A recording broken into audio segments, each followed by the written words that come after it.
Mga ka-farmers, hindi na magtatagal at magpapaalam na ako sa aming talong na ito. So pasalamat kami sa isang taon na ibinigay sa amin ang talong naming ito ng masaganang bunga.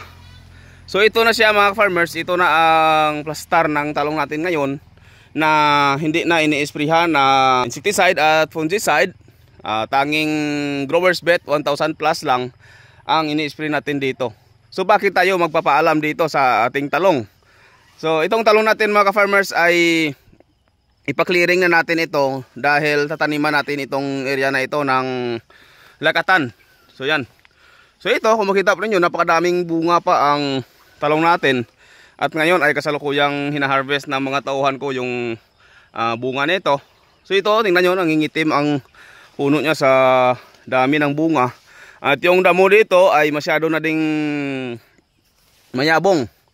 So ipapa-clearing natin ito mga ka-farmers. Tanggalin natin ang mga twine dito na nandito at saka ipapa-araro natin sa traktura para ma-prepare na natin ang lupa para mapagtamnan natin ng panibagong lakatan.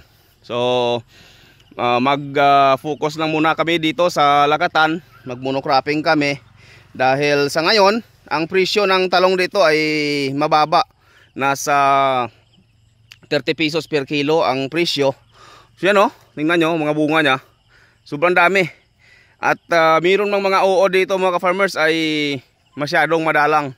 Ito tingnan nyo mga bunga nyo. Yan, di ba?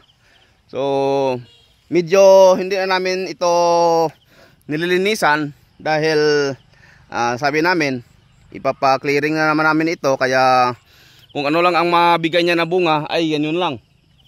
At saka mga almost 2 weeks na din na hindi kami nakapag-spray dito ng Growers Bet 1000 plus foliar fertilizer dahil nakapokus kami sa ngayon sa tanim namin na saging na lakatan. So ito yung bunga niya mga ka-farmers, oh. Yan, tingnan nyo. Kung tutuusin ay sayang na sayang pa sana ito. Pwede pa natin itong alagaan at pabungahin. Pero sa edad na isang taon mga ka-farmers ay okay na kami dito. Goals na kami dito na binigay ng sa aming talong na ito na blessings. So itong area na ito ay nasa 3,500 square meter lang. At ito ay tataniman natin ng lakatan. At yan ang abangan natin.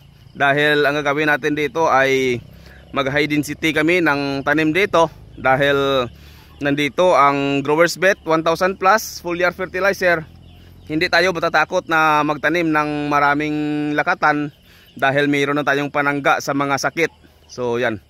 So sana mga avid followers ng talong nating ito. So siguro ito na ang last video natin sa talong mga ka-farmers. So